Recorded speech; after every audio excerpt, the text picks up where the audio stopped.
Salut à tous, soyez les bienvenus dans iWeek, comme tous les mardis soirs, 20h-21h sur Watch TV. On est en direct pour balayer ensemble toute l'actu de l'écosystème Apple. Hop! Vous voyez, c'est magique. J'ai descendu d'un cran, allez, je vais remonter un petit peu ma chaise. On est en direct, comme vous le voyez, en live, il peut se passer à peu près n'importe quoi. C'est tout le charme du direct. Je vous rappelle le hashtag pour participer à cette émission. Vous le connaissez, il est écrit en bas de votre écran. iWeek TV, c'est le sésame pour nous envoyer vos messages, vos questions, vos réactions. Et ce soir, on a un programme à nouveau très chargé, encore plus que d'habitude, j'ai envie de vous dire, parce que on va être plus nombreux que d'habitude. Salut Jean-Christophe. Alors, on est en direct, voilà. À l'instant, au-dessus de moi, ici, là, il y avait Ellie. Et je pense que Jean-Christophe a dû se connecter. Il a donc dégagé Ellie, que je vais devoir rappeler, mais ça n'a aucune importance. Jean-Christophe, je te salue, je suis très heureux de te voir. Comment vas-tu ? Bonsoir, je suis désolé, je vais très bien. Je suis ravi de te voir. Je crois que tu as pris la place d'Ellie qui devait commencer l'émission. C'est pas grave, on va s'arranger autrement. Sois le bienvenu, Jean-Christophe. On va commencer par toi, puisque tu es en direct, en duplex de San Francisco, parce que tu vas participer avec nous à ce premier retour sur l'Apple TV, donc le boîtier qui se connecte à votre télé, 4e génération de l'Apple TV. Et Jean-Christophe, tu fais partie de ceux qui viennent de l'acheter et de l'essayer. Oui, exactement. Je l'ai depuis dimanche soir. Ouais. Et je l'ai essayé. J'ai effectivement une expérience un peu différente puisque vous savez que les applications américaines sont radicalement différentes. On en a beaucoup plus qu'en France, notamment sur les chaînes de télé. Et donc, on aura peut-être l'occasion d'en parler tout à l'heure. Eh ben, écoute, ce que je te propose, Jean-Christophe, c'est... Je vais essayer de recontacter Ellie et on te rappelle, allez, on va essayer de découper l'émission pour vous en 3 tiers. Donc on te retrouve dans une vingtaine de minutes pour que tu nous racontes ton expérience de l'Apple TV côté US. On va essayer de remettre la main dans un instant sur Ellie. Je te garde encore quelques secondes, Jean-Christophe, le temps de dire bonjour à tes 2 camarades à gauche et à droite. Et je vais commencer par saluer celui qui n'a pas mis son casque habituel. Je suis un peu inquiet là. Non, tout va bien, t'inquiète. Salut Teddy, comment ça va ? Salut, très très content de vous retrouver parce que là ça faisait un petit moment, une période un peu difficile parce que j'ai eu des gros soucis de connexion qui m'ont obligé à mettre mon MyTeleland en stand-by, mais tout est réparé. J'ai de la fibre depuis aujourd'hui qui marche très très bien, donc le site a un tout nouveau design, donc on repart pour de nouvelles aventures. Et juste, on va le dire, parce que tu as franchi une barre pas seulement symbolique, hein, très très importante. Oui, celle des 500 000 visiteurs, un demi-million de visiteurs, donc ça fait plaisir. C'est génial. Écoute, on est ravis pour toi, bravo. Merci. Tu fais, comme on dit, un travail d'agrégation, c'est-à-dire que tu réunis sur MyTeddyland des contenus qui viennent du web, des contenus tech, hein, c'est ta spécialité. Hein. Exactement, oui. Tout ce qui concerne les nouvelles technologies au sens large. Bon, écoute, bravo pour cette première étape et on est très fiers que tu sois de retour avec nous. En plus, en qualité fibre, s'il vous plaît. Voilà, exactement. Ça se note. On va saluer ton voisin. Alors, on va changer de région. On va partir dans le nord. Je monte dans le nord, exactement. Pour saluer Eddy Magnette. Salut Eddy. Salut Benjamin. Content d'être ici. Content de retrouver mes camarades Teddy et puis Gilles. Et puis, content de passer encore 1 heure avec vous ce soir. Il y a pas mal de choses, dont l'Apple TV, puisque je suis l'heureux propriétaire d'une petite Apple TV arrivée vendredi. Ah, toi aussi ? Moi aussi, et oui. Bon, oui. C'est bien. Tu fais partie de ceux qui n'ont pas attendu trop longtemps. Exactement, je l'ai eu dès le vendredi matin, je l'avais, donc j'ai pu la tester ce week-end. Et voilà, et il a eu Barbatruc par la magie de la technologie, on connaît un petit peu, on en connaît un petit bout ici sur Watch, et je suis très heureux de retrouver celui qui s'est fait éjecter par Jean-Christophe, à savoir Ellie. Salut Ellie, comment ça va ? Bonsoir Benjamin, bonsoir tout le monde. Écoute, ravi d'être parmi vous. T'en veux pas trop à Jean-Christophe ? Pas du tout. Je crois qu'il était pressé. Il était pressé de commencer, mais voilà, son tour viendra. Je suis très heureux de vous avoir, donc merci à Jean-Christophe de nous attendre. Et puis, on a un 5e participant qui nous rejoindra pour les 20 dernières minutes de l'émission. C'est Erwan du site Yak Yak Yak, spécialiste de la vidéo sur Mac. Vous connaissez sans doute ce site qui fait référence. Et avec Erwan tout à l'heure, on aura deux sujets à aborder. D'abord, un sujet un peu technique dont on a dit quelques mots la semaine dernière. C'est ce fameux affichage en 10 bits sur l'iMac 5K. On va essayer de comprendre avec Erwan ce que ça veut dire. Et puis, alors ça tombe bien, parce que le prétexte, c'était les 10 bits. Et il se trouve qu'on a une grosse rumeur autour du Mac Pro. Et juste en guise d'apéritif, Eli, qu'est-ce qu'on dit sur le Mac Pro ? Eh ben, écoute, les rumeurs qui viennent de sortir, c'est que dans le code de la dernière bêta d'El Capitan, il y aurait une référence, comme souvent, les développeurs se penchent sur les machines supportées par les nouvelles bêtas, et il y a une référence d'un Mac Pro 7,1, alors que l'actuel est un 6,1. Ah. Donc ça veut dire nouveau modèle. Nouveau modèle en puissance, évidemment. Rien n'est sûr, mais on va en parler avec Erwan. C'est vrai que le Mac Pro, c'est une machine qui est assez étonnante, mais qui est vieillissante, parce qu'elle a quoi ? Elle a 2 ans maintenant, quasiment ? Ouais, 3.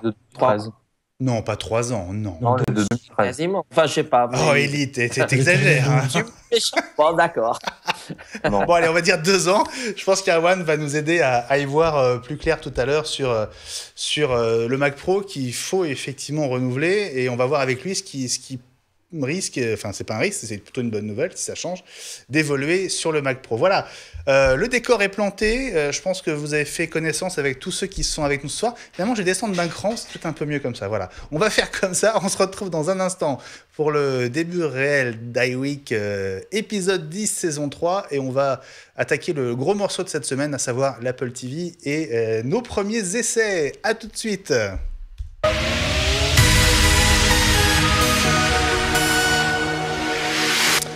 Alors, je vais aussi quand même saluer notre ami Gilles Dounès qui est avec nous et que je suis très heureux de retrouver. Salut Gilles. Salut Benjamin, je suis très heureux de vous retrouver aussi. Eh bien écoute, plaisir partagé. Alors évidemment, tu es là pour réagir à tous les sujets qu'on vient de mentionner, mais tu vas prendre aussi 2 petits moments à toi dans l'émission pour pousser d'abord un coup de gueule et puis pour nous expliquer un peu la stratégie actuelle d'Apple. Dis-nous ça en un mot juste pour nous faire envie. Juste que la stratégie d'Apple, pas exactement celle de la stratégie actuelle, mais sur le long terme, telle qu'elle a été mise en place par Tim Cook, s'apparente à la façon de jouer au basket. Ah, effectivement, là, tu sais vendre tes sujets. Et Gilles, je m'attendais pas trop à ça, tu vois, je m'attendais à quelque chose, mais pas à ça. Bon, écoute, on te retrouve en tout cas. J'ai enlevé la bouteille d'eau parce que c'est pas très... Voilà, on est en direct, je vous le rappelle. On te retrouve tout à l'heure, Gilles. On va récupérer tous les fans de sport. Voilà, exactement, on va faire une grosse concurrence. Toutes les personnes qui regardent l'équipe 21, venez sur Watch TV. Voilà, exactement, on va faire une grosse concurrence à la fois à Beansport et à Canal. Bon, sérieusement, voilà. Donc vous êtes 4. Gilles, tu réagis et tu interviens quand tu veux.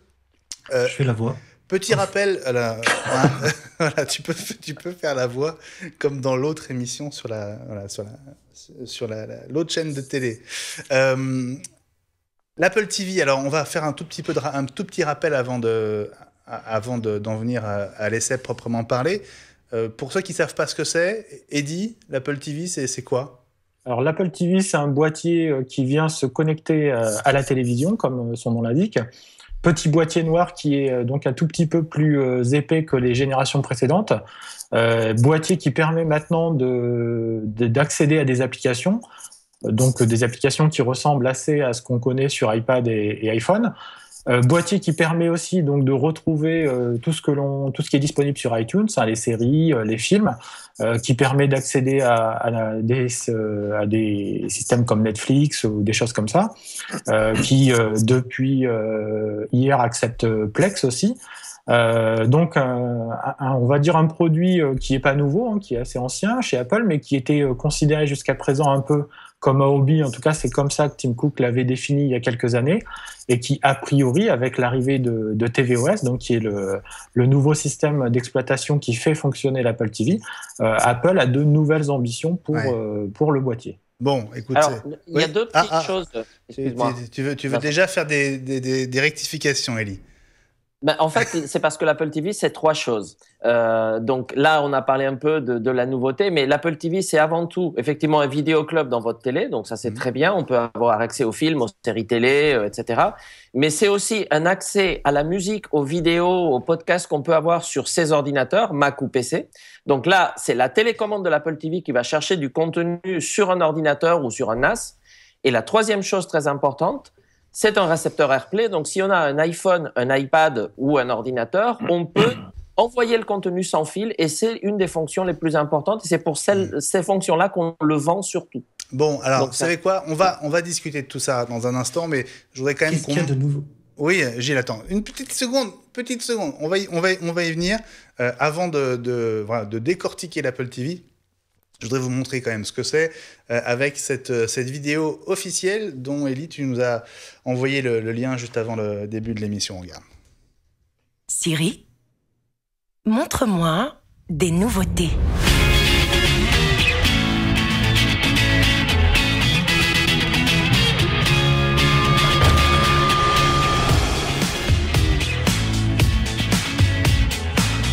Girls? New Girl. Montre-moi des films pour toute la famille. Seulement les films d'animation. Juste les plus récents.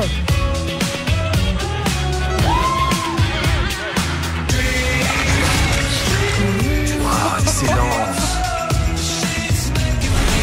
Les comédies avec Jason Bateman. Tous les Jason Bourne. Les films avec Jason Schwartzman.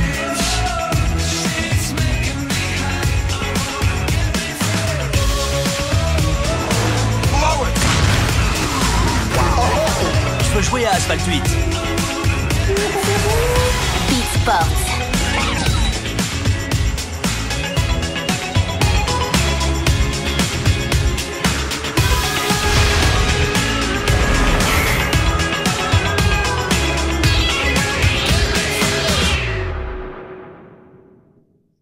Voilà, l'Apple TV, voilà ce que c'est. Alors, la vidéo. C'est beau le marketing. Voilà, c'est beau. Tu as raison, Ellie. Ça insiste quand même plus sur l'aspect télé, hein, je trouve. Hein. Enfin, oui. L'aspect série, l'aspect film. Enfin, voilà. C'est autre chose que ça. Peut-être qu'on va tout de suite passer la parole à Gilles, qui voulait quand même apporter une précision, Gilles. Il faut savoir qu'est-ce qui est nouveau dans cette Apple TV, qui avait déjà été enrichi d'un certain nombre de. Elle est là depuis 2007, il faut le rappeler. Elle est sortie en même temps que l'iPhone à la WWDC de San Francisco, une des dernières. Et ce qui est nouveau là sur cette nouvelle version, c'est le retour de la capacité de stockage. Un des défauts principaux de la version précédente, c'était le temps qu'elle pouvait mettre à charger des vidéos ou des films qu'on allait chercher dans l'iTunes Store. Et puis, il y a maintenant la capacité on va pas en parler avec Jean-Claude, la capacité de... Avec qui? Jean-Claude Vigne? Jean-Christophe. Ah, Jean-Christophe. Jean-Christophe, pardon. Excuse-moi, Jean-Christophe. La capacité de faire tourner des jeux ou des programmes avec le SDK et l'application spécifique qui a été proposée par Apple pour les développeurs. Bon, Gilles, je voudrais quand même dire que tu as tes fans sur Twitter. Bon, Jean-Christophe qui nous regarde dit que c'est quand même voilà, il faut suivre iWeek TV pour parler de basket. C'est vrai que c'est assez étonnant. Joël dit que tu es tout simplement génial, Gilles.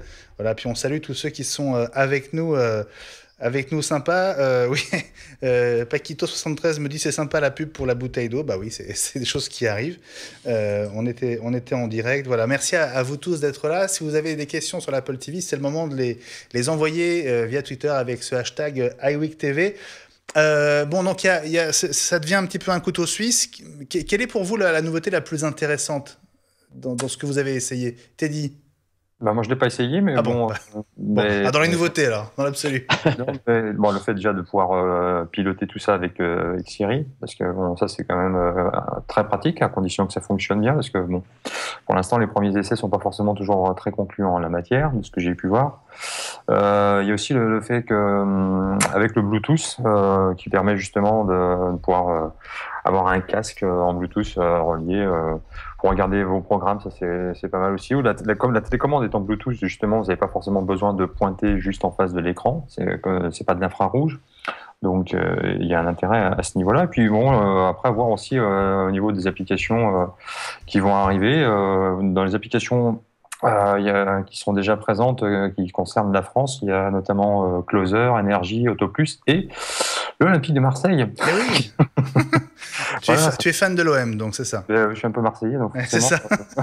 Mais, donc ça c'est sympa de voir que c'est le premier club au monde qui envoie son application direct sur l'Apple TV. Faut savoir que sur cette application vous trouvez des vidéos pour ceux qui sont supporters. Notamment des coulisses de l'entraînement, les réactions d'après-match, etc. Bon, bah là, comme ça, c'est bien, ça permet de regarder directement sur sa télé. Est-ce que je peux pousser un coup de gueule de départ? Oh, vas-y, c'est très très bien ça. C'est très bon pour l'audience, vas-y. Bon, bah écoute, l'Apple TV, comme on a dit dans toutes les émissions précédentes, c'était le produit qu'on attendait le plus. Rappelle-toi, avec Lionel de MacBidouille, tous les deux, on se disait, c'est le produit de la rentrée, c'est le produit de Noël, c'est le produit qu'on veut. Donc on l'a eu, il est bien, mais c'est un produit en devenir, c'est un produit incomplet aujourd'hui et il a un certain nombre de manques incompréhensibles qui sont un peu dans la politique actuelle d'Apple de dire on fait un nouveau truc mais on enlève des choses et on comprend pas. Par exemple, ils ont enlevé la sortie audio numérique qui existe dans l'Apple TV depuis le premier modèle de 2007 et qui permettait de la brancher sur un ampli home cinéma. Eh ben il y a plus. Elle a disparu purement et simplement, c'est une prise, ils savent le faire, ben ils l'ont enlevé. Deuxièmement, ça marche pas avec l'application Remote, c'est-à-dire qu'on ne peut pas la piloter avec son iPhone, alors que toutes les autres Apple TV, on pouvait. Troisièmement, ça ne supporte pas le clavier Bluetooth Apple, c'est-à-dire que quand on veut taper ses identifiants ou des choses comme ça, on est obligé de se taper le trackpad, etc. C'est très très lent. Et puis bon, la navigation est pas géniale parce que l'App Store, plutôt que de permettre de faire une recherche sur son Mac et d'installer l'appli comme on fait sur un iPhone ou un iPad, on est obligé de faire la recherche sur l'Apple TV. Je dis simplement que c'est un produit qui est moins bien que ce qu'on pensait. C'est-à-dire qu'il y a toutes les potentialités sont là. Pourquoi ne peut-on pas connecter l'appli Remote? Il suffit qu'Apple fasse une mise à jour. Pourquoi ne peut-on pas mettre un clavier Bluetooth? Il suffit qu'Apple décide qu'on peut avoir un clavier Bluetooth. Donc, je peux rajouter un petit coup de gueule. C'est que par exemple, si vous voulez jouer à Asphalt 8, vous pouvez utiliser par exemple la télécommande, mais tous ceux qui ont essayé vous recommanderont d'utiliser aussi du coup la Dragon qui va avec, mais sauf que la Dragon elle est quand même facturée 15 €, ça doit en faire la Dragon la plus chère du monde, je pense. Parce que 15 €, si en plus vous la commandez depuis l'application, on vous rajoute encore 6 € de frais de port parce que vous pouvez pas commander l'Apple TV et la Dragon en même temps depuis l'application. Depuis le site web, ça fait qu'une seule commande, mais depuis l'application Apple Store, ça fait deux commandes différentes. Ça commence à faire cher pour une Dragon. Oui. On en a reçu plein. Vous pouvez faire l'avocat du diable? Oui, bien sûr, Gilles. Vas-y. Vas-y. En fait, Apple, quand il remet un produit à zéro, ou plutôt quand il fait une nouvelle version d'un produit, procède souvent de cette manière-là. On enlève des fonctionnalités pour repartir sur une base propre et ensuite on rajoute au fur et à mesure des fonctionnalités qui existaient avant. Apple a procédé de la même manière. Je ne sais pas si vous vous souvenez on peut en parler avec notre ami de Yak Yak Yak, mais il s'est passé exactement la même chose. Il va arriver. Hein. On a eu un petit problème, mais il va arriver, Erwan. Non, je suis pas trop d'accord, parce que là, on parle de choses de base. Le clavier Bluetooth, c'est quand même basique. Le programme Remote, c'est un programme Apple, c'est pas un programme tierce party. Mais bon, à part ça, devait pas marcher. C'est des petits trucs. Ça va être corrigé, j'espère, assez rapidement. Par contre, le système de navigation, le fait qu'on puisse pas utiliser iTunes pour rechercher des apps et les installer, ça, c'est vraiment dommage. Ouais. Pour essayer d'avancer un petit peu dans ce qui est arrivé, qui a commencé à arriver avec la sortie de l'Apple TV, quel intérêt d'avoir Plex dispo sur l'Apple TV, sachant que l'Apple TV a déjà son offre de films et de séries? Oh non, Plex, c'est génial sur l'Apple TV. Tu verras, Jean-Christophe va en parler, je pense, après. Mais moi, je l'ai essayé. En fait, qu'est-ce qui se passe avec Plex? On l'utilise tous plus ou moins. Plex permet d'archiver et de cataloguer tous les films et les séries télé qu'on a, quel que soit le disque, quel que soit le NAS, le serveur, etc. Donc, comme on en collectionne tous, ça a le mérite de rajouter la pochette du film ou de la série, le résumé, les caractéristiques, etc. Donc, ça le classe très, très bien. Donc, il y a plein de métadonnées. Et là, avec l'Apple TV, moi, j'ai essayé tout à l'heure. Il s'est connecté directement sur mon serveur et il m'a sorti sur ma télé toutes mes séries, tous mes films en cours. Et ça c'est génial. Est-ce que vous avez testé l'Apple TV en tant que console de jeu? Oui, avec Asphalt. Alors moi j'ai testé aussi un jeu en 3D puisque l'Apple TV est capable de gérer les jeux en 3D et j'ai une télé 3D et le résultat est assez bluffant. Alors je connais plus le nom du jeu auquel j'ai joué, il y a une petite poignée de jeux pour l'instant, il y en a 5-6 qui viennent du même éditeur. Et donc c'est un jeu où on joue avec un avion papier c'est qu'on fait naviguer dans un environnement fermé avec possibilité de jouer à 2 joueurs et c'est assez bluffant. Alors à part le menu qui est assez mal pris en compte par l'effet 3D, mais sinon pour le reste c'est plutôt sympa en fait. Après, la différence avec les États-Unis, c'est qu'aux États-Unis, ils ont sorti tout de suite, la plupart des chaînes de télé ont sorti leur appli Apple TV, c'est-à-dire qu'on peut regarder ABC, NBC, CBS, Fox, Showtime et HBO directement. Et ça donne un intérêt parce que c'est un petit boîtier qu'on peut emballer lorsqu'on est en week-end, etc. Et on a 6 chaînes de télé. Nous, on était persuadés qu'on aurait MyCanal. Et bon, on s'est retrouvés avec Canal Play, mais Canal Play sur abonnement et uniquement pour regarder des choses archivées. Donc, il nous manque du direct. Même l'appli Arte ne donne pas du direct. Pour MyCanal, Canal+ a déjà son appareil. Pas très Apple friendly parce que ils ont très très longtemps été en concurrence frontale en matière de contenu. Et ça continue et ça va pas. De qui tu parles, Gilles? Ça va pas se terminer de suite. De qui tu parles, Gilles? Canal, je suppose. J'ai pas entendu de qui tu parles. Je parle de Canal. Ah. Ouais, puis Canal Play, c'est ça? Oui, mais Canal+ aussi a son propre appareil, le Cube S, qui fait plus ou moins la même chose. Donc, c'est aussi, je pense, pour ça que MyCanal, pour l'instant, n'est pas sur l'Apple TV. Mais par exemple, Watch TV sur l'Apple TV, ça aurait un sens. Ah oui, clairement. Bien sûr. Ah oui. Un gros sens même. Bien ce qui me semblait. On va y songer très, très sérieusement. Bon, on va essayer de rattraper le temps qu'on a perdu. On va, du coup, déborder un petit peu. JGT a dit il va y avoir du rap, cool. Bah oui, il va y avoir du rap. L'émission, à l'arrivée, fera la même durée, mais on va sans doute déborder un peu sur l'heure habituelle. Bon, vous êtes quand même plusieurs à nous prédire d'apparaître au zapping pour la première fois. J'aimerais bien qu'on apparaisse au zapping pour d'autres raisons que celle-là, mais c'est toujours bon à prendre de toute façon. Voilà. Élie, je te remercie pour ce premier tour. Je sais que tu avais un emploi du temps un peu serré, donc on t'a déjà mis en retard. C'est déjà une chose de sûr. Pas de souci. Merci d'être venu pour passer au moins une tête dans cette émission. Et puis, on te retrouve très vite sur iWeek pour discuter de cette actu Apple. À propos de l'Apple TV toujours, Teddy, je pense que c'est toi qui avait glissé cette info. Siri va bientôt intégrer Apple Music. Ouais, pour début 2016, a priori, on devrait pouvoir gérer les contenus musicaux qui proviennent d'Apple Music, ce qui n'est pas le cas pour le moment, mais ça devrait arriver début 2016 apparemment. Ouais. Concrètement, qu'est-ce que ça va permettre de faire? De pouvoir pouvoir écouter, commander la musique à la voix depuis Siri et donc ça c'est quand même vachement pratique puisqu'on peut pas le faire pour le moment. Donc, on espère que ce sera plus intuitif que. C'est-à-dire que concrètement, aujourd'hui, en tout cas en France, de ce que j'ai pu comprendre, Siri sur l'Apple TV, ça reste assez limité. Hein. Vous pouvez demander la météo, les résultats sportifs, et puis c'est à peu près tout. Hein, pour le moment, en anglais, ça fonctionne très bien. En français, ça a l'air d'être plus compliqué.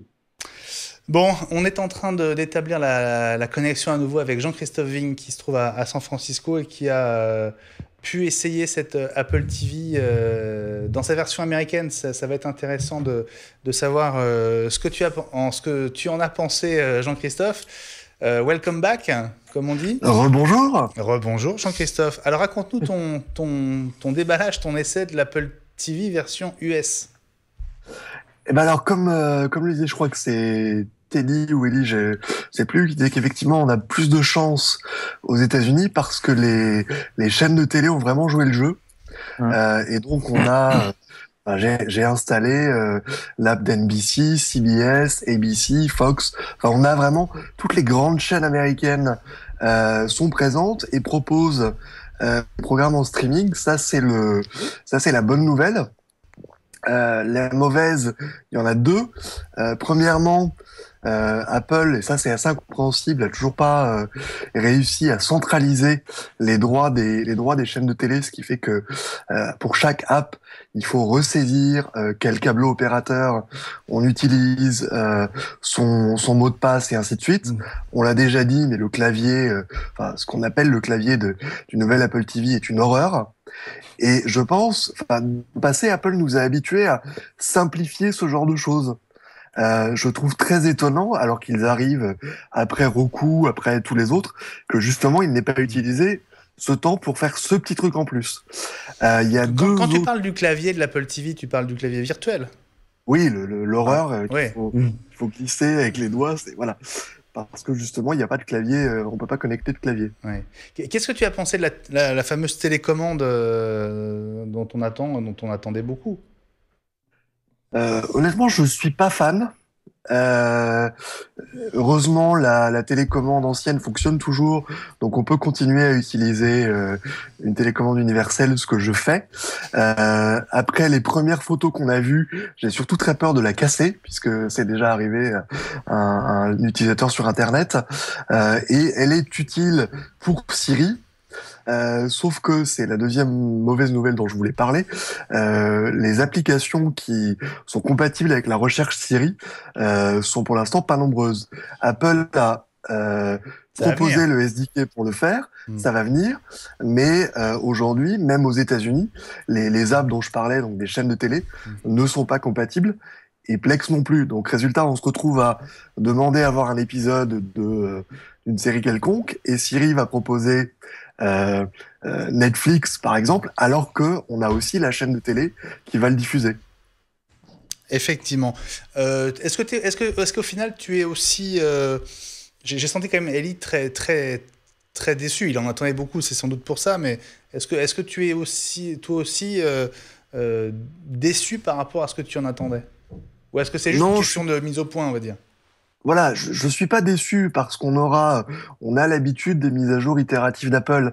Ce qui m'agace profondément, c'est qu'Apple cette nouvelle Apple TV, on l'a attendue pour certains pendant plus d'un an, et c'est un peu bizarre qu'Apple ait pas pris ce temps pour corriger ces petites erreurs d'interface. Ouais. Après, le produit est très bien. J'utilisais pas du tout la version précédente et j'ai pris plaisir à utiliser celle-ci depuis 3 jours, pas seulement pour faire des tests pour vous.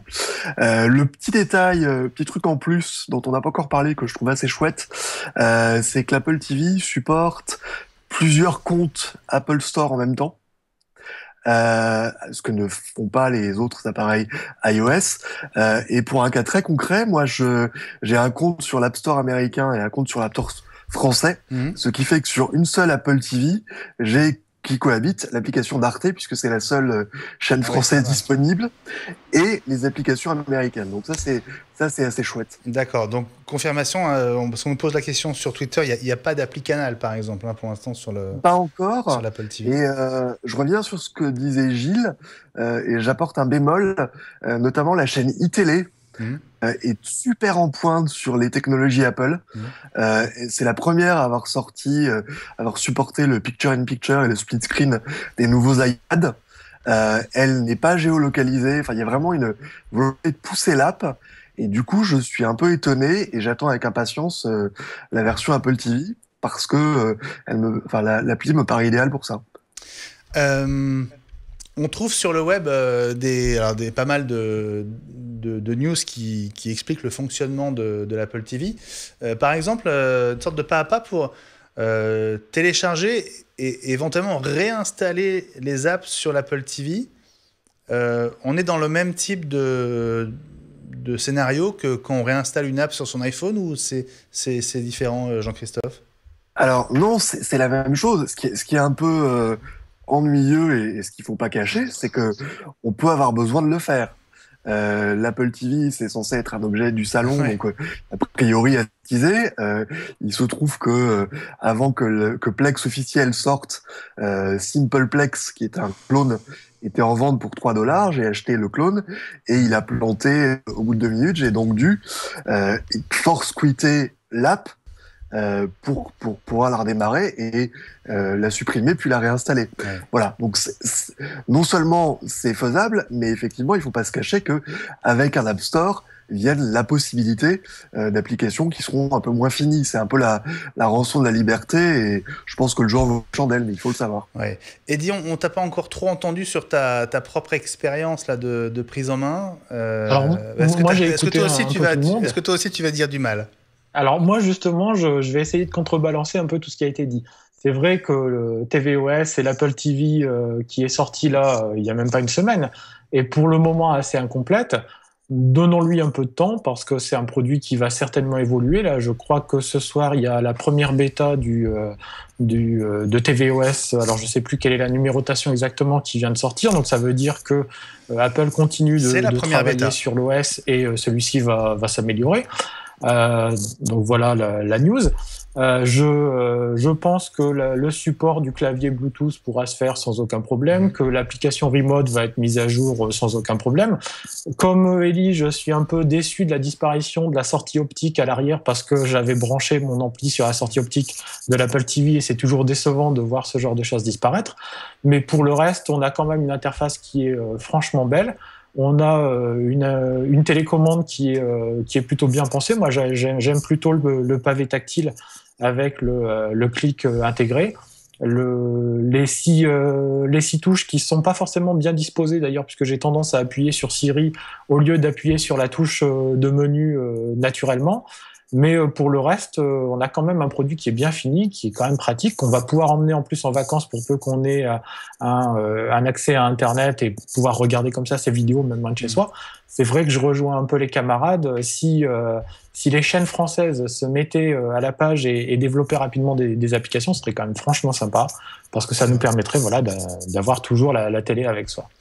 Pour avoir vu Oui. Je peux rajouter un mot? Attends, ouais, d'abord on va passer sur Gilles. Gilles, au symposium qu'avait organisé la CNIL. Gilles, est-ce que tu peux mais parler un peu plus fort parce qu'on t'entend de loin? L'organisme de régulation de l'audiovisuel, je ne me souviens plus du nom là, Gilles, du sigle. Gilles, C'est ce que craignait beaucoup, cette Gilles. granularité. tu m'entends? Gilles, essaie de parler un peu plus fort. Oui, donc pour avoir assisté au colloque organisé par l'organisme de régulation de l'audiovisuel, c'était en 2009, je pense, ou 2010. Tu parles du CSA? Craignaient beaucoup les chaînes de télé, l'arrivée de ce type de service où la linéarité des programmes ne serait plus... Les chaînes n'auraient plus la maîtrise de leur grille et de la façon dont elle est dispensée avec des programmes horaires, mais où chacun pourrait prendre sur un boîtier qui serait autre qu'une télévision, avec la télé connectée. Et c'est vraiment ce qu'ils craignaient. Avant tout, ils ont vraisemblablement traîné des pieds jusqu'au dernier moment avant de se mettre vraiment à la nouveauté et aux changements radicaux dans le modèle économique que représentait le numérique.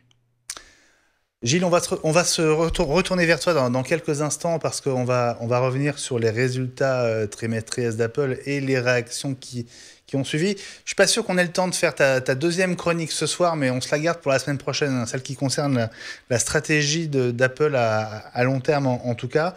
On va saluer Jean-Christophe, on va te souhaiter une très belle journée à San Francisco en Californie, Vénard. Merci, bonne soirée à tous. Merci d'être passé dans iWeek et puis continue à tester cette Apple TV, peut-être avec une mise à jour très bientôt. JJ Terre se demande si la bêta dont on vient de vous parler ajoute une compatibilité avec un clavier. Je ne sais pas si vous avez vu le détail. Non, hein, c'est pas le cas. Bon. Eh ben, on va attendre encore un petit peu. Merci beaucoup Jean-Christophe. Le temps que on s'intéresse aux résultats, on va appeler Erwan pour finir l'émission avec lui et aborder ces deux sujets. Donc la rumeur d'un nouveau Mac Pro pour peut-être très bientôt. Et puis l'affichage, le fameux affichage 10 bits sur les nouveaux iMac 5K. On va se retourner vers toi, Gilles, et on va, plutôt que de se contenter de voir avec toi uniquement les réactions aux résultats, on va peut-être rappeler en un mot les résultats, la tendance en tout cas. Oui, la tendance, c'est que Apple n'a jamais fait d'aussi bons résultats, en particulier en matière d'iPhone. Le bénéfice est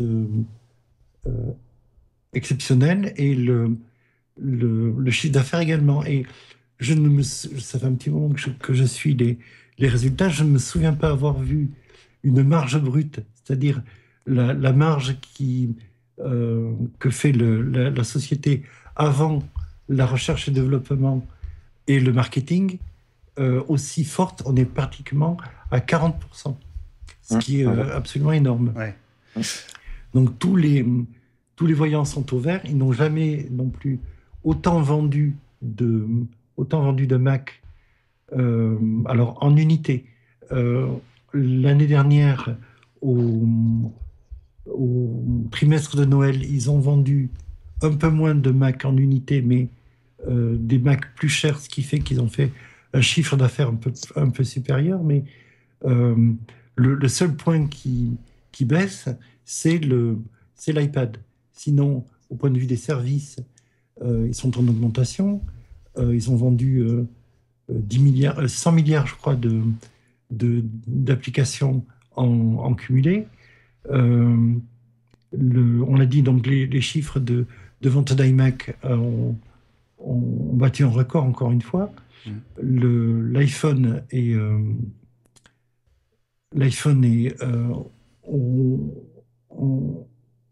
au niveau des chiffres de vente et du chiffre d'affaires, c'est un trimestre record avant le trimestre de Noël qui vraisemblablement va battre de nouveaux records. Donc les chiffres bruts tels que Apple les a présentés sont absolument sans équivalent dans l'histoire de la société. Ouais, d'ailleurs, on trouve sur tablette tactile ta synthèse, Eddy, des résultats d'Apple. Hein. Tu titres « Apple marche sur l'eau, mais l'iPad coule ». Oui, parce que c'est un peu finalement le paradoxe. Comme le disait Gilles, hein, les résultats sont très bons, les voyants sont verts, et pour la première fois depuis longtemps maintenant, on a un trimestre où Apple a vendu moins de 10 millions de tablettes. Alors c'est vrai qu'il y a l'iPad Pro qui arrive, l'iPad mini qui a été renouvelé, mais on sait bien que ces deux tablettes-là vont pas faire décoller les ventes. Alors ceci dit, il y a quand même maintenant un bilan aussi qu'on a tiré chez Apple, c'est que finalement l'iPad, qui est quand même présenté comme un appareil mobile, a un cycle de renouvellement qui en réalité se rapproche de l'ordinateur plus que de l'appareil mobile, hein, donc du smartphone. Ouais. Donc on renouvelle largement moins souvent un iPad qu'un iPhone. Et de ce fait, forcément, on a des résultats avec des chiffres de vente pour l'iPad qui sont quand même plus qu'ils étaient il y a quelques années, dans les premières années de l'iPad. Est-ce qu'il faut s'en inquiéter? A priori, de manière officielle, chez Apple, on s'en inquiète pas vraiment. En plus, on a changé de braquet en ce qui concerne le cycle de renouvellement, puisqu'on l'a vu, hein, cette année, il n'y a pas eu de renouvellement en ce qui concerne l'iPad Air. On a renouvelé donc l'iPad mini et apparaît l'iPad Pro. Et il y a fort à parier que l'année prochaine sera renouvelé l'iPad Air et que l'iPad mini sera de nouveau laissé de côté. Alors on verra un peu pour ce qu'il en sera pour l'iPad Pro. Mais c'est vrai que l'iPad est un peu la déception, même si c'est une demi-déception. En tout cas, chez Apple, on ne sait pas vraiment comment interpréter les dires de Tim Cook. En tout cas, ils n'ont pas l'air surpris ni inquiétés par les chiffres de vente. C'est pas une surprise, hein, je dirais, moi, cette baisse des ventes de l'iPad. Parce que depuis un certain temps, quand même, quand Apple publie ses chiffres, on voit bien qu'ils sont portés en grande partie maintenant par le marché chinois. Or, le marché chinois est un marché qui ne s'intéresse pas du tout à la tablette. Hein. Les Chinois préfèrent ce qu'on appelle les phablettes, hein, c'est-à-dire ces téléphones avec des très grands écrans, mais ils achètent très peu de tablettes. Hein. Donc, ça joue forcément sur les ventes. On va profiter juste faire une toute petite pause pour accueillir Erwan Le Cloirec, qui a donc succédé tout là-haut à Jean-Christophe. Salut Erwan, merci d'être avec nous pour cette émission un petit peu rock'n'roll, comme tu l'as peut-être vu il y a quelques instants. Les joies du direct, c'est bon. Ouais, tu vois, hein, on est vraiment live, hein, on peut pas dire le contraire. On va rappeler que tu es le cofondateur de yakyakyak.fr qui est devenu le site de référence sur la vidéo sur Mac. Oui, un des sites sur la post-prod sur Mac, et où on met pas mal d'informations quotidiennement. Alors, on est dans les résultats d'Apple. On a dit un mot de l'Apple TV il y a quelques instants. Allez, on va faire une exception. Est-ce que c'est un produit qui t'intéresse, toi, ou est-ce que c'est trop grand public par rapport au sujet que vous traitez ? Pour le site, non, c'est peut-être... Après, s'il peut y avoir un côté assez intéressant, c'est le côté diffusion. Savoir comment des réalisateurs indépendants peuvent diffuser.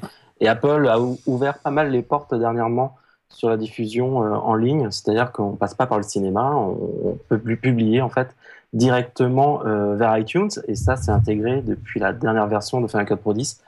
Donc la possibilité de sortir en fait des presets spécialement pour iTunes. Donc ce côté-là, oui, ça m'intéresse beaucoup. Bon, tu restes avec nous, Erwan. Si tu as envie, avant qu'on vienne à ta partie, tu réagis évidemment. On va décaler un petit peu la fin par rapport à l'heure habituelle, étant donné qu'on a eu un petit passage à vide dans la première demi-heure. Donc l'émission fera sa durée habituelle, ne vous inquiétez pas. Gilles, pour revenir aux résultats d'Apple, tu as voulu revenir sur les réactions qui ont suivi ces résultats. Et là, c'est toi qui pousse un coup de gueule. Allez, tu as 2 minutes. Hein. Ça va aller plus vite. Juste, je prends 10 secondes pour dire que c'est le marché de la tablette dans son ensemble qui se contracte parce que, justement, on l'a bien souligné, le taux de renouvellement, comme il y a une multiplication des écrans entre depuis la montre jusqu'à maintenant la télévision et l'Apple TV, il y a une multiplication des écrans, les budgets ne sont pas extensibles et donc il y a des arbitrages qui sont faits par les familles et donc, ou les particuliers, et donc on renouvelle moins les appareils. Bon, allez, restons sur les résultats. C'est un peu décousu, mais voilà. On vous a promis de vous dire pourquoi tu étais mécontent de ce qui s'est passé après l'annonce des résultats d'Apple. Dis-nous. Parce que à la suite, j'ai l'impression d'un certain nombre d'analystes, mais en France, à la suite d'une grande agence de presse francophone qu'on ne nommera pas. Ah bah nomme-la. Tout le monde s'est mis à titrer plus ou moins, soit en intertitre, soit en gros, pour attirer du clic, que Apple était dépendant de l'iPhone. Or, c'est quelque chose qu'on entend qu'on entendait il y a 5 ans par rapport à l'iPad, qu'il y a 10 ans, on entendait par rapport au portable. On a entendu ça il y a encore avant par rapport à l'iPod. Il y a toujours, et également par rapport à l'iMac, pour remonter jusqu'à 15 ans. Or, c'est le cycle des produits qui fonctionne ainsi. On a une courbe de Gauss, un sinusoïde, et les gens, avant, les geeks se mettent les early adopters se mettent à la recherche de tout ce qui est nouveau. On commence à acheter le produit, il a du succès ou il n'a pas du succès, et l'adoption augmente jusqu'à une pointe, et ensuite on redescend. C'est une loi mathématique répartition des populations. Ouais. Alors, Gilles, quand on dit 2 minutes, c'est 2 minutes. Hein. C'est pas 2 fois 10 minutes. Hein. On compte sur toi. Hein. Chaque produit à la suite vient prendre, si le business model est bien conduit, vient prendre la suite du précédent et on a ainsi une augmentation du chiffre d'affaires. Au moins, on se maintient. C'est ce que fait Apple depuis le début et c'est ce que n'a pas su faire Microsoft en son temps avec Windows. Personne ne s'est jamais inquiété de voir Microsoft dépendant de Windows pour son business model. Or, il s'est cassé la figure parce qu'ils n'ont pas su prendre la suite. Gilles, j'insiste. Gilles, j'insiste. Oui. Et là, tu fais une introduction à ce que tu veux nous dire. Il faut que tu nous dises ce que tu veux nous dire parce que on va pas avoir le temps sinon. D'accord. Je voulais dire que tout le monde est à la suite d'une fausse information ou du moins d'une interprétation biaisée de la réalité, en fait, des produits, j'ai du mal ce soir, des résultats qui ont été, des commentaires qui ont été produits à partir des résultats. Ouais. Et du coup, on a une fausse idée et la presse c'est... Mais qu'est-ce qui t'énerve ? Explique-nous ce qui t'énerve. Moi, j'ai toujours pas compris. Ce qui m'énerve, c'est que tout le monde titre plus ou moins que Apple est dépendant de l'iPhone pour ses résultats. Or, c'est le cas de toutes les entreprises et Apple s'est tout à fait bien changé de produit avant que la vache à lait ne se tarisse. Ce n'est pas une dépendance, c'est simplement une façon normale de fonctionner dans l'industrie au fur et à mesure que les progrès avancent et que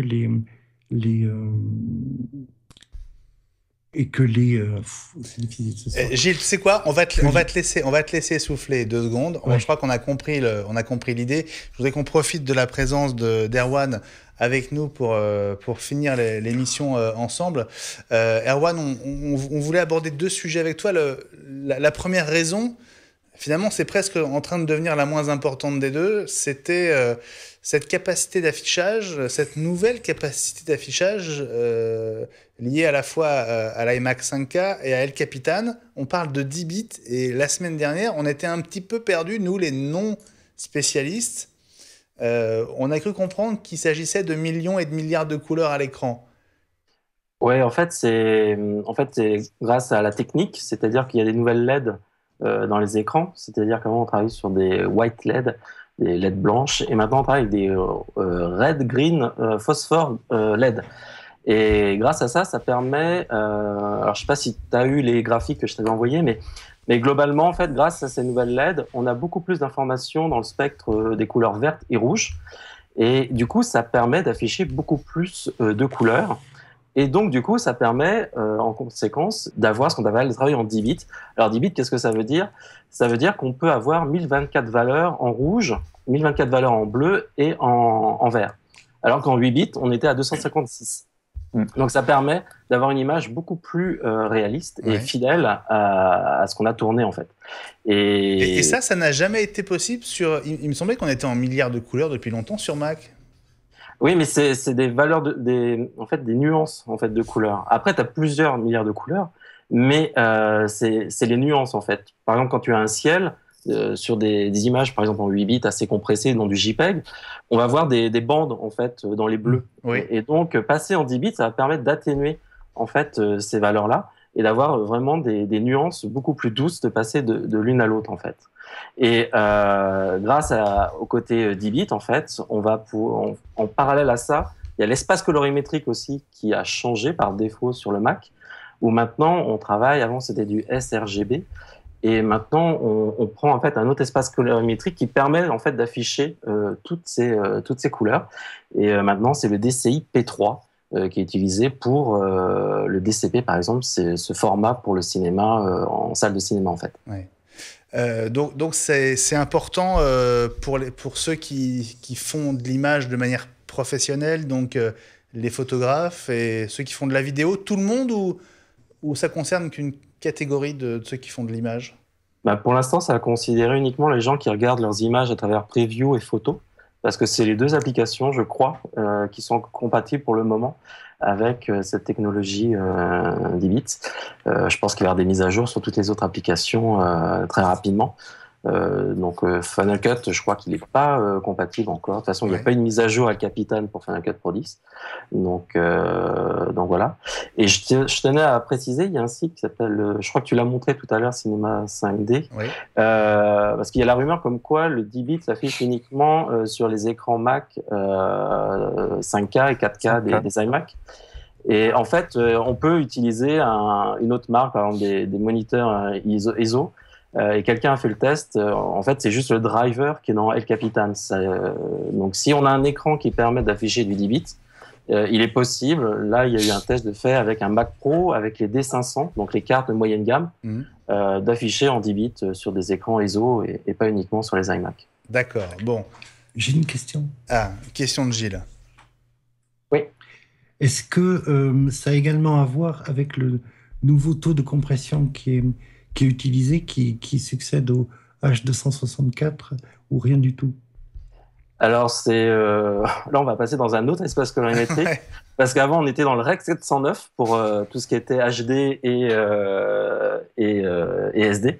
Et maintenant, pour le H265, donc tout ce qui va être 4K, toutes les nouvelles normes, ça s'appelle le Rec 2020. Donc 2020. Et c'est un autre espace colorimétrique que le DCI P3. Mais globalement, oui, ça permet, en fait, ces espaces colorimétriques d'avoir plus de couleurs et donc d'afficher des images beaucoup plus réalistes et fidèles par rapport à ce qu'on a tourné avec sa caméra. Et surtout, le 10 bits, il y a beaucoup de caméras qui utilisent, par exemple, le ProRes, qui est un codec, et qui, lui, est 10 bits. Donc, du coup, on peut afficher toutes les couleurs à l'écran et avoir le rendu fidèle, en fait, de notre image à l'écran. Maintenant, sur les iMac, le problème, c'est que la dalle, elle est brillante, donc il faut être vraiment dans le noir absolu pour pouvoir en profiter. Et faire attention que si on a tourné des choses avec un autre espace colorimétrique, le fait de montrer ces images-là sur des iMac 5K ou 4K, vous allez avoir une image beaucoup plus saturée que par défaut. Donc, par exemple, pour l'étalonnage ou autre, on ça va être pratique, étalonné ça. un film. Après, on peut changer dans les préférences de macOS 10, d'El Capitan, on peut changer l'affichage. Mais surtout, maintenant, on va commencer à utiliser cet espace colorimétrique, alors qu'avant, on était dans un autre espace colorimétrique beaucoup plus réduit. Donc maintenant, le fait de pouvoir prendre plus de couleurs, l'affichage est différent, ça change un petit peu les couleurs. Donc, faire attention à ça. Bon, voilà, je pense que vous avez à peu près compris de quoi il s'agissait. Alors, juste une question. J'avais cru lire que ça ne concernait que... Benjamin, juste... Oui, ça ne concerne que l'iMac 5K ou pas? Tu as parlé des deux iMac 4K et 5K. Ouais, moi j'ai lu en fait que c'était 5K et 4K sur El Capitan et que certains avaient pu afficher sur des écrans ISO à partir de Mac Pro. T'es dit? Non, apparemment, c'était il y a plusieurs sites qui ont pris l'information, qui ont essayé, et apparemment, c'est réellement que le 5K. D'accord. Voilà. Bon, on va tirer ça au clair dans iWeek. On vous donnera plus de détails la semaine prochaine. Autre sujet qui nous vaut ta présence, Erwan, c'est ces rumeurs d'une grosse mise à jour du Mac Pro. Alors ça doit te faire piaffer d'impatience, j'imagine. Ouais, parce que c'est difficile de voir plein de professionnels passer sur PC parce que ça évolue pas du côté Mac, Apple. Donc c'est vrai que là, les cartes graphiques, maintenant, ça va faire 2 ans et non pas 3 ans. Mais on attendait peut-être un renouvellement plus rapide, annuel, pour les cartes graphiques. Et là, ça commence à faire. Donc on sait qu'il y a des nouvelles technologies. Alors ça fait combien de temps exactement? Parce que... Alors, moi j'avais participé à l'émission, j'avais eu le premier Mac en France, Mac Pro, en décembre 2013. Je m'en souviens très bien parce que tu avais été le chercher à Londres, je me souviens, et tu avais fait une vidéo d'unboxing qui était la seule disponible sur le web et que j'avais relayée sur MyTeddyland d'ailleurs, et qui avait été reprise par notre camarade Olivier Frigara sur Twitter et qui t'avait ensuite invité, je crois, dans son émission également. super mémoire. Voilà. Dans quel wagon l'Eurostar pour le retour du Mac Pro? Je me rappelle plus. Je me rappelle juste l'expérience de la douane où voilà, où on n'a pas failli passer. Exactement. Oui. Bon, donc c'est une machine qui est vieillissante. Enfin, en tout cas, pour le prix, on a envie d'avoir ce qu'il y a de plus récent, évidemment. Ouais, donc par exemple, là, avec les nouveaux iMac, on a vu qu'au niveau GPU, les nouveaux iMac, sur certaines applications, il faut voir les applications qui utilisent les deux cartes, mais sur une seule carte graphique, donc un GPU, les nouveaux iMac sont plus rapides que les nouveaux Mac Pro de base. Ouais, donc c'est vrai que en soi pose un problème quand même. Ouais. Surtout par rapport à la différence de prix.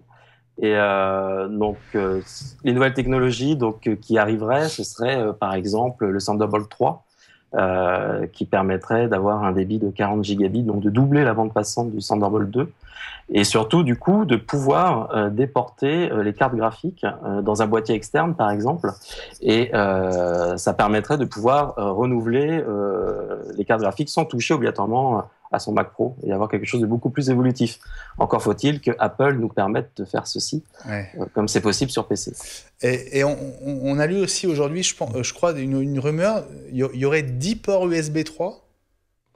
Ouais, c'est ce que j'ai vu. Ouais. Mais alors après, ce serait des ports USB type C, peut-être, puisqu'ils sont compatibles avec le Thunderbolt 3.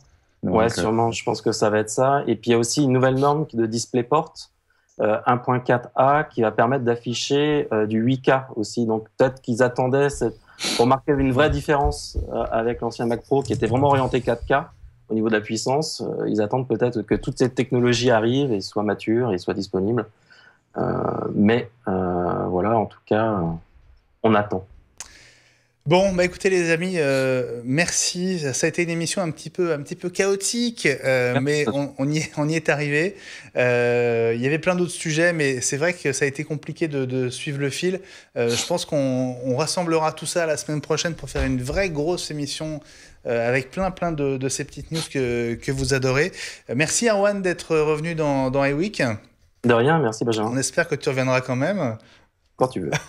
Et ben avec grand plaisir. Salut toute l'équipe pour nous et on vous conseille vivement de vous rendre sur yak.fr pour suivre l'actu du monde du broadcast et la production vidéo sur Mac. À bientôt Erwan. Salut à mes deux compères, mes deux complices. Teddy, ciao. Salut Benjamin, à la semaine prochaine. Bon, bah écoute, à bientôt dans le zapping, peut-être, en tout cas. Ouais, voilà, on a tout fait pour, ce soir. C'est sûr. Et puis, salut Eddy.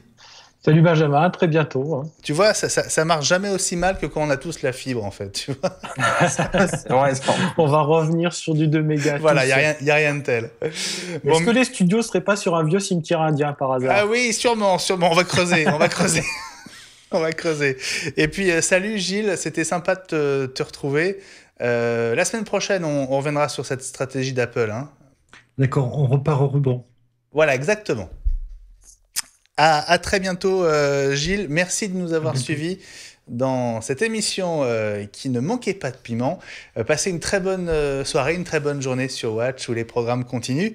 À la semaine prochaine. Salut!